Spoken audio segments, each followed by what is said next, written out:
உணவு, தண்ணி, காத்து எதுவுமே இல்லாம 3 நாளா ஒரு டப்பாக்குள்ள அடைஞ்சு கிடக்கிறது எவ்வளோ பெரிய கொடுமையான விஷயம் பாருங்க. இது மதுரை கலைநகருங்க. கலைநகர் பக்கத்துல இருக்க தியாகி வள்ளியம்மாள் தெரு. அந்த தெருவுல இருக்க ஜீவன் தான் இவன். இவனோடக்கு தண்ணிக்காக எங்கேயோ போய் டப்பாக்குள்ள தலைய விட்டு தலையில மாட்டியிருக்கான். 3 நாளாச்சு அந்த பகுதியில இருக்க நெறைய பேர் இவன பார்த்துருக்குறாங்க. ஆனா யாருக்கும் இவனுக்கு தகவல் சொல்லணும், இவனுக்கு ஏதாவது உதவி பண்ணணும் அப்படின்னு கூட தோணவே இல்ல. இதுக்கு நம்மள மாரி யாரோ ஒரு ரெஸ்க்யூவர கூப்பிடணும். அவங்க வந்து தான் எடுத்து விடணும்னு எந்த அவசியமும் இல்லங்க. நீங்க 101க்கோ 112க்கோ கால் பண்ணி ஃபயர் சர்வீஸ கூப்பிட்டீங்கனாலே வந்து பண்ணி குடுத்துருவாங்க. நெறைய கூகுள்ல இது மாரியான வீடியோக்கள்லாம் கொட்டி கிடக்கும். நீங்க பார்த்தாலே தெரியும். ஃபயர் சர்வீஸ்ல வந்து டப்பா எடுத்து விட்டத. இவ்வளவு தெரிஞ்சும் எல்லார் கையிலயும் மொபைல் இருக்கிற இந்த காலத்திலயுமே கூட தகவல் குடுக்கறக்கு ஆள் இருக்க மாட்டேங்கிறாங்க அப்படின்றதே பெரிய கேவலமான விஷயமா இருக்கு.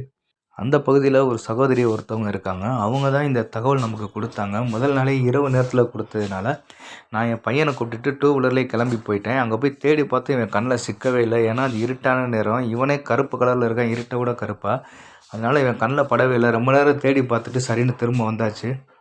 அடுத்த நாள் பகல் டயத்துல இருக்காங்கன்னு சொல்லும்போது, கூட யாரும் கிடைக்கல. இருந்தாலும் பரவால்ல. நம்ம தனியாவே ட்ரை பண்ணி பார்ப்போம்ன்னு சொல்லிட்டு என்னோட வண்டியில அதற்கான டூல்ஸ் எல்லாமே எடுத்துட்டு கிளம்பிட்டேங்க. பொதுவா ஆபத்துல இருக்கவங்க மனுஷங்க பக்கத்துல வந்தாலே தெறிச்சு ஓட ஆரம்பிச்சுருவாங்க. ஆனா, இவனோட நல்ல நேரம் பாருங்க. நான் வர்றத இவனால கண்டுபிடிக்க கூட முடியல. இவ்வளோ பெரிய வலைய எடுத்துட்டு வர்றது கூட. ஏன்னா, அவனுக்கு பசியும், அந்த தாகமும், அவனுக்கு காத்தில்லாத சூழ்நிலையும் அவன ரொம்ப டயர்ட் ஆக்கி விட்டுருக்கணும்னு நெனைக்கிறேன். அவன் என்ன நோக்கியே நடந்து வந்தான். மழையில மாட்டுனோனே அவனுக்கு என்ன நடக்குதுன்னே தெரியல. ரொம்ப முரண்டு பிடிக்க ஆரம்பிச்சான்.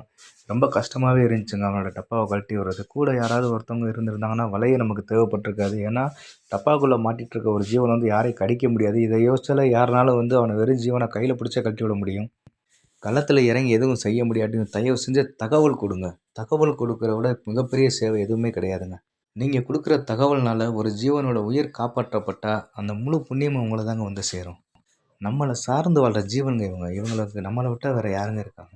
2வது இந்த மாரி டப்பாக்கள்லாம் குப்பையில போடுறத முடிஞ்ச அளவுக்கு தவிர்த்துருங்க.